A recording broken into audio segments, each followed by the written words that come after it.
Bismillahirrahmanirrahim. Assalamualaikum warahmatullahi wabarakatuh. Nama saya Aris Setian Putra.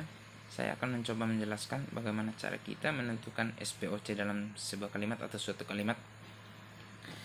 Yang kita ketahui di sini, SPOC S adalah sebagai subjek yang dalamnya terdiri I, you, we, they, she, he, it, dan P adalah sebagai predikat atau kata kerja, objek sebagai kata bendanya, komplement sebagai keterangan waktu atau tempatnya. Contoh kalimat pertama, we make check in the kitchen. Yang kita ketahui di sini adalah we adalah sebagai pelaku atau subjek, make adalah predikat atau kata kerjanya, check adalah sebagai objek atau kata benda, in the kitchen adalah sebagai kata keterangan waktu atau tempatnya. Contoh kalimat kedua, they play football in the yard. They adalah sebagai subjeknya, play sebagai predikatnya, football sebagai objeknya, in the kitchen sebagai keterangan, in the yard sebagai keterangan tempatnya. Contoh kalimat ketiga, we fry fish now. We adalah sebagai subjek, fry sebagai predikat, fish sebagai objek, dan now sebagai keterangan waktunya. Contoh kalimat keempat, Icha cooks vegetables in the kitchen. Yang kita ketahui, subjek bukan hanya I, we, they, she, it, tapi bisa juga diganti dengan nama atau hewan. Icha adalah sebagai subjeknya atau pengganti I, cook sebagai predikat, vegetables sebagai objek, dan in the kitchen sebagai keterangan tempatnya.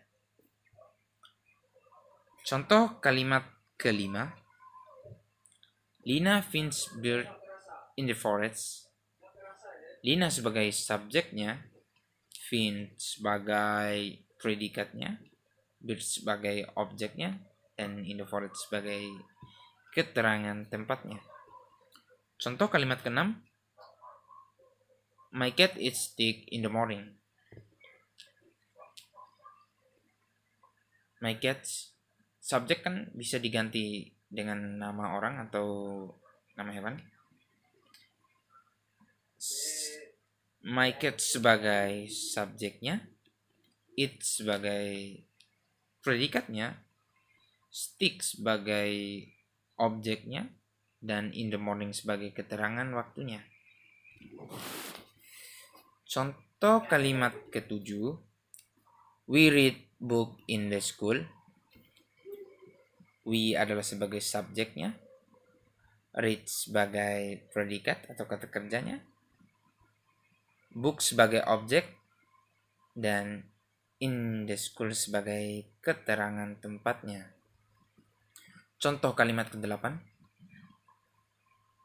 I bought book at the shop. I adalah sebagai subjek, bought sebagai predikat, book sebagai objeknya, dan at the shop sebagai keterangannya. Contoh kalimat ke-9, I drink coffee every day. I sebagai subjeknya, drink sebagai kata kerja atau predikatnya, coffee sebagai objek atau kata bendanya, everyday sebagai keterangan waktunya. Contoh kalimat 10 atau terakhir, I eat rice every day. I sebagai subjeknya, it sebagai kata kerjanya, rice sebagai objeknya, dan everyday sebagai keterangan waktunya. Ya, mungkin sekian penjelasan dari saya. Lebih dan kurangnya mohon maaf. Wabillahi taufiq wal hidayah. Wassalamualaikum warahmatullahi wabarakatuh. See you next time.